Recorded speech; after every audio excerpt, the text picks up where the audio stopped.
I'm Lauren Rivers, and welcome to Part 4 of Lauren's Inkwell, Setting. Setting is defined as the time and place within a narrative, the where and the when. It's also known as the story world, the backdrop where all the action takes place. The setting provides a skeleton for your world building. Decisions you make while deciding on your setting will inform your other choices as you develop your idea.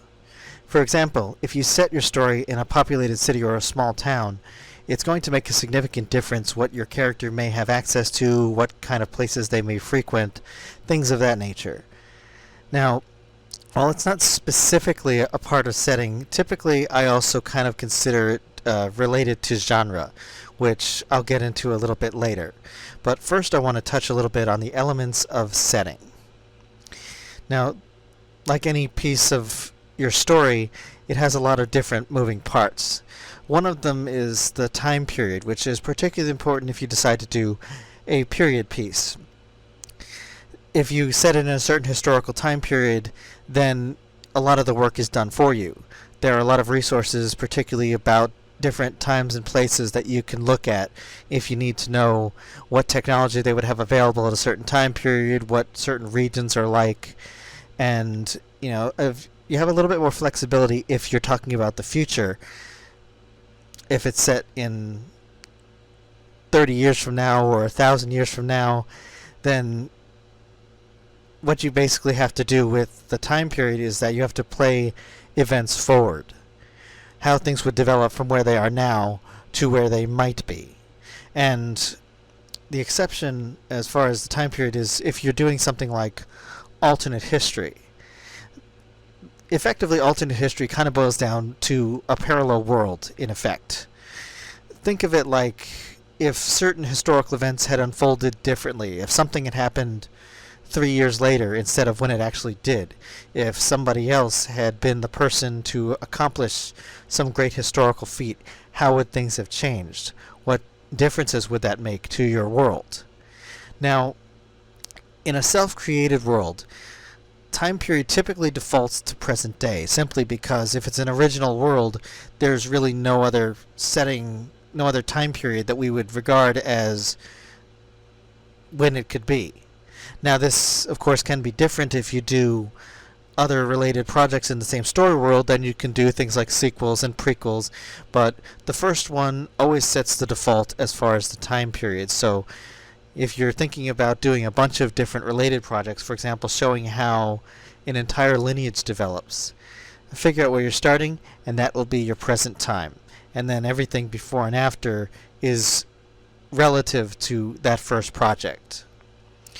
Another element of setting is geography. If your story is set in a desert or if it's set in a forest, this will change what resources are available, what your character has to deal with in terms of their daily life, what kind of weather that they might encounter. And if you're making something up, for example, you can play around with some of these elements and maybe juxtapose some of the normal conditions that might exist under a certain circumstance. For example, if you are doing a planet where they're testing different environments under domed circumstances and seeing what happens when they tweak certain pieces of the weather.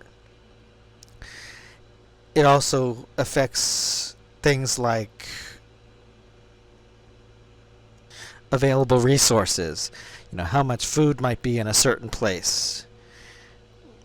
Going back to the desert or the forest, for example, if your story is set in a desert area, there's going to be a lot more competition for resources.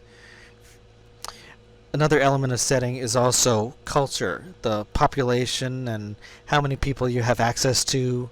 Local customs can be different, and these are things to consider as far as things you might want to work into your story.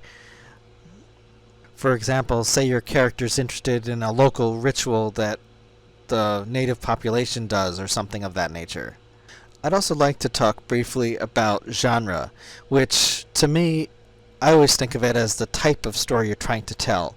Fantasy, sci-fi, mystery, and genre is kind of defined as a certain type of communication that has a bunch of elements in common, kind of like how fantasy has a lot of magic, sci-fi has a lot of spaceships, mystery usually has something that you're trying to uncover, and that usually is one of the first things that I develop whenever I'm working on a new project, because I decide what type of story I want to tell before I decide on the setting and the other elements. But one sort of goes with the other, so they have a lot of interrelated properties, and that's why I'm mentioning it here. For example, the genre can influence what kind of technology you're dealing with. If you're dealing with a fantasy world, you may have significantly less advanced technology than a futuristic society that has robots and holograms and things.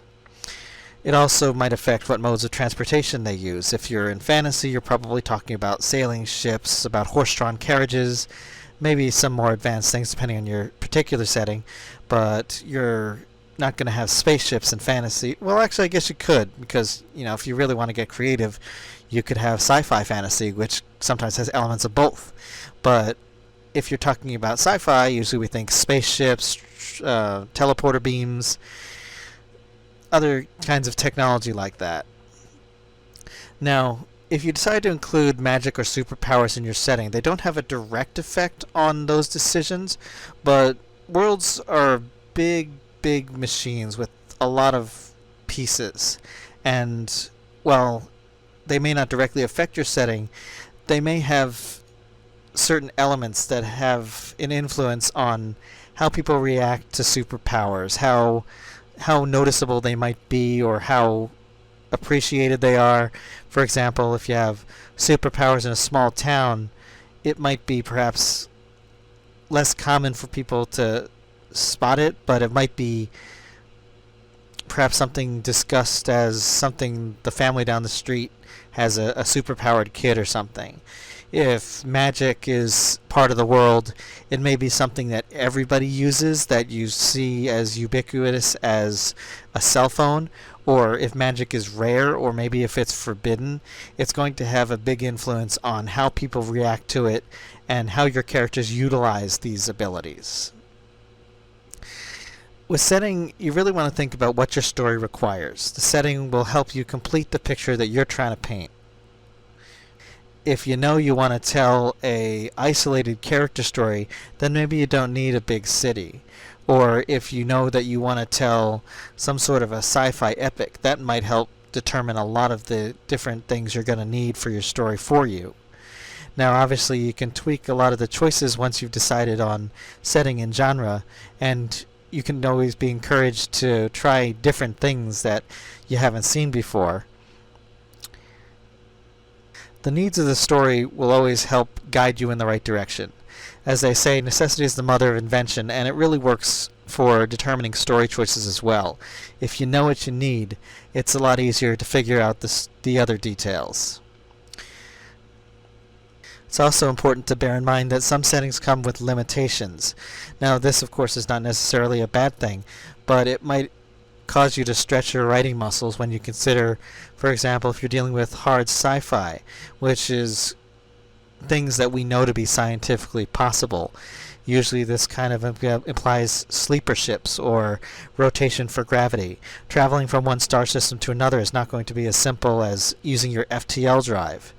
And you're going to have spacesuits and things that would not normally be a restriction if you're talking about some more loose sci-fi, like when you have a spaceship that can jump from one part of the galaxy to the next.